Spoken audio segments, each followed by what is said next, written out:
कहानी की शुरुआत होती है और हम नासा के कुछ एस्ट्रोनॉट्स को देखते हैं जो मार्स यानी मंगल ग्रह पर एसिडालिया प्लैनेटिया नाम की जगह पर कुछ रिसर्च कर रहे होते हैं। ये सभी एस्ट्रोनॉट वहाँ मिट्टी का सैंपल ले रहे होते हैं। तभी अचानक उन्हें सूचना मिलती है कि एक खतरनाक और विशाल तूफान बहुत तेजी से उनकी तरफ बढ़ रहा है। ये मैसेज देखते ही जॉनसन ने तुरंत कमांडर और बाकी टीम को हैब के अंदर बुला लिया, जहाँ उन्हें पता चला कि वो तूफान 86,000 न्यूटन की बल से उनके MAV से टकराने वाला है। MAV यानी मार्स एसेंट व्हीकल एक रॉकेट होता है जो एस्ट्रोनॉट्स को मंगल की सतह से उठाकर मंगल की ऑर्बिट में परिक्रमा कर रहे उनके स्पेसशिप तक पहुंचाता है। लेकिन इसके लिए MAV का सीधा खड़ा रहना बेहद जरूरी था। अगर MAV तूफान में पलट जाता तो वे सभी मंगल ग्रह पर हमेशा के लिए फंस कर रह जाते। मामला इतना गंभीर था कि सोचने के लिए वक्त बहुत कम था, इसलिए कमांडर ने तुरंत मिशन रद्द करने और पृथ्वी पर वापस लौटने का फैसला किया। इसके बाद वो अपनी टीम को अपने पीछे पीछे MAV की ओर लेकर बढ़ने लगी। लेकिन बदकिस्मती से तब तक तूफान अपना भयंकर रूप ले चुका था और हालात लगातार बद से बदतर होते जा रहे थे। कमांडर ने जैसे ही हैब का एयरलॉक खोला, उसी क्षण तेज तूफानी हवा का जोरदार झोंका अंदर घुस आया और उनके कदम डगमगा गए। लेकिन कमांडर ने किसी तरह खुद को संभाला और अपनी टीम को साथ लेकर MAV की ओर बढ़ने लगी। वे पांचों अंतरिक्ष यात्री अभी आधे रास्ते ही पहुंचे थे कि तभी मार्क वोटनी नाम के एक एस्ट्रोनॉट से उनके हैब का टूटा हुआ एंटीना आकर जोर से टकरा गया, जिससे मार्क किसी तिनके की तरह हवा में उड़ता हुआ उस भयंकर तूफान में कहीं गुम हो गया। इतने में ही मार्टिनेज को अपने कंप्यूटर पर मार्क के स्पेस सूट से ऑक्सीजन लीक होने का सिग्नल मिला, जिसे देखकर मार्क के साथियों में खलबली मच गई। अगर मार्क के स्पेस सूट की सारी ऑक्सीजन बाहर निकल गई तो वो कुछ ही सेकंड में मारा जाएगा। ये जानने के बाद कमांडर और उसकी टीम अपनी पूरी जान लगाकर मार्क को ढूंढने में जुट गए। लेकिन उस भयंकर तूफान में एक दूसरे को देख पाना भी लगभग नामुमकिन था। वे सिर्फ सिग्नल की मदद से ही एक दूसरे से जुड़े हुए थे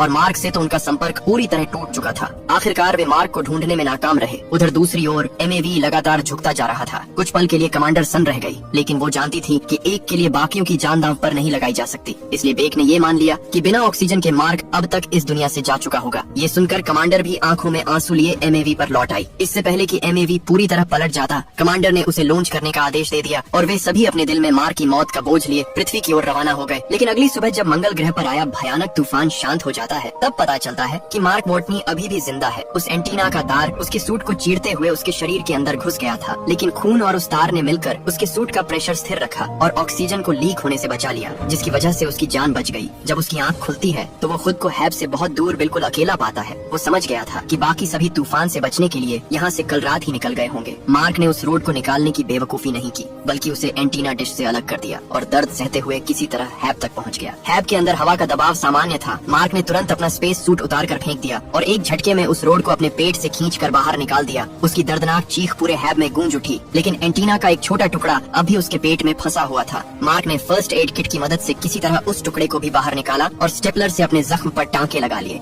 उस असहनीय दर्द ने मार्क के दिमाग को झकझोर कर रख दिया था। लेकिन ये तो बस शुरुआत थी। मार्क के लिए मुसीबतों का असली सिलसिला अब शुरू होने वाला था, क्योंकि वो मंगल ग्रह के बीहड़ रेगिस्तान में बिल्कुल अकेला फंस चुका था। जिस डिश से मार्क टकराया था वो कम्युनिकेशन सैटेलाइट डिश थी, जो अब पूरी तरह नष्ट हो चुकी थी। इस वजह से मार्क ना तो अपने साथियों से संपर्क कर सकता था और ना ही नासा से, और अगर किस्मत से उसका संपर्क नासा से हो भी जाता तो मंगल ग्रह तक कोई भी मदद पहुंचाने में नासा को कम से कम 4 साल का समय लगेगा। और इस वक्त मार्क जिस हैब में खुद को सुरक्षित महसूस कर रहा था, उसे सिर्फ 31 दिन तक टिकने के लिए बनाया गया था। अगर उससे पहले ऑक्सीजन मशीन खराब हो जाती है तो मार्क दम घुटने से मर जाएगा। अगर वाटर रिक्लेमर यानी पानी साफ करने वाली मशीन खराब हो जाती है तो वो प्यास से मर जाएगा। लेकिन अगर किसी चमत्कार से हैब ज्यादा दिन तक टिक भी जाता है और कोई दुर्घटना भी नहीं होती, तब भी मार्क के पास इतना खाना नहीं है कि वो 4 साल तक जिंदा रह सके। अब हर हाल में मार्क का मरना तय ही लग रहा था। ये सोचकर वो मायूस हो गया। उसने ये सारी बातें अपने कंप्यूटर जर्नल में रिकॉर्ड की और आखिरकार मौत के इंतजार में एक जगह बैठ गया। अगले 2 दिनों तक वहाँ तूफान का कहर जारी रहा। इस बीच मार्क को हर पल मौत का खौफ सताता रहा। वो अब समझ चुका था कि उसका यहाँ मरना तय है, क्योंकि उसके पास पर्याप्त मात्रा में खाना और पानी नहीं है और न ही नासा से संपर्क करने का कोई तरीका। तभी उसने ठान लिया कि मैं बिना कोशिश किए यूं ही मंगल ग्रह पर मरने वाला नहीं हूँ। इसलिए उसने कुछ ऐसा सोचा जो पहले कभी किसी ने नहीं किया। मार्क ने एक सर्वाइवल प्लान बनाया, जिसमें उसने सोचा कि वो नासा के एरिस 4 मिशन का इंतजार करेगा और जब वो मार्स पर आएगा तब मार्क उनके साथ ही वापस चला जाएगा। लेकिन एरिस 4 मिशन को लॉन्च होने में अभी 4 साल बाकी थे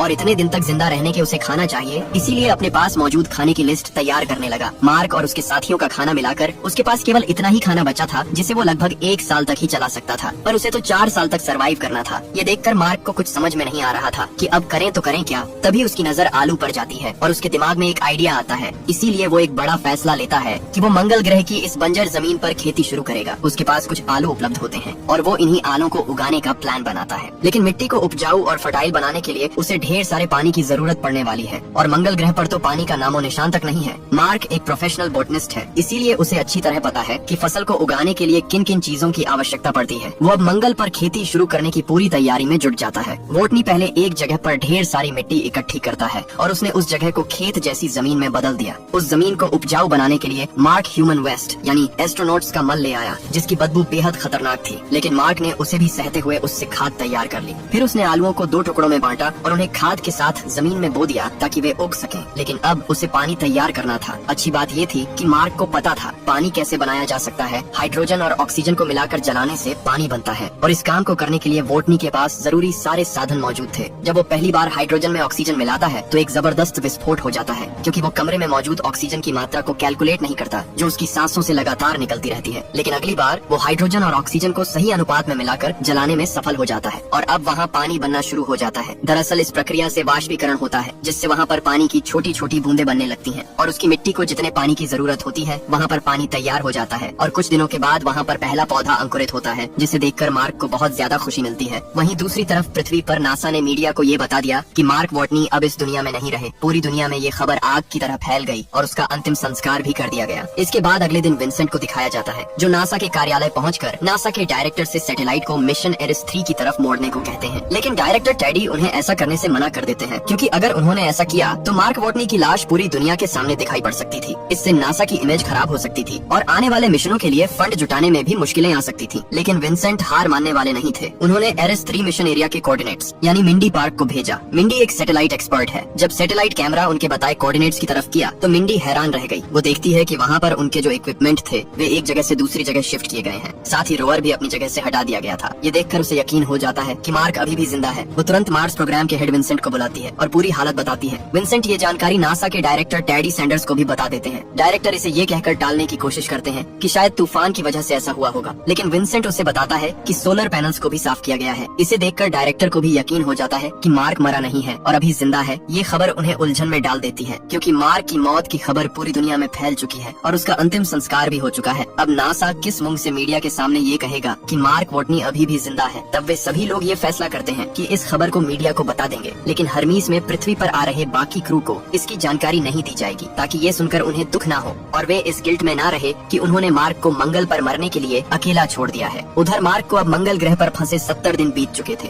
अब तक उसने खाने और पानी का बंदोबस्त तो कर लिया था, पर अब उसे मंगल ग्रह से निकलने की प्लानिंग बनानी थी। मार्क को ये बात अच्छी तरह पता था कि नासा का अगला एरिस 4 मिशन अब से ठीक 4 साल बाद शिया पर्ली क्रेटर पर लैंड करेगा। लेकिन समस्या ये थी कि उसकी वर्तमान लोकेशन से लगभग 3200 किलोमीटर की दूरी पर थी। मंगल से जीवित निकलने का अब उसके पास यही एक रास्ता था कि उसे किसी तरह 4 साल बाद उस स्थान पर पहुंचना होगा। मार्क ने कैलकुलेशन की कि वहां तक पहुंचने में उसे लगभग 50 दिन का समय लगेगा। उसने फौरन अपनी तैयारियां शुरू कर दी। उसके पास एक रोवर था जो चलने की हालत में नहीं था, लेकिन मार्क ने अपना साइंटिफिक दिमाग लगाया। उसने खराब रोवर के जरूरी पार्ट्स निकालकर दूसरे वर्किंग रोवर में फिट कर दिए। इस मॉडिफिकेशन के बाद अब उसका रोवर इतनी लंबी दूरी का सफर तय करने के काबिल बन चुका था। लेकिन अब उसके सामने एक और नई समस्या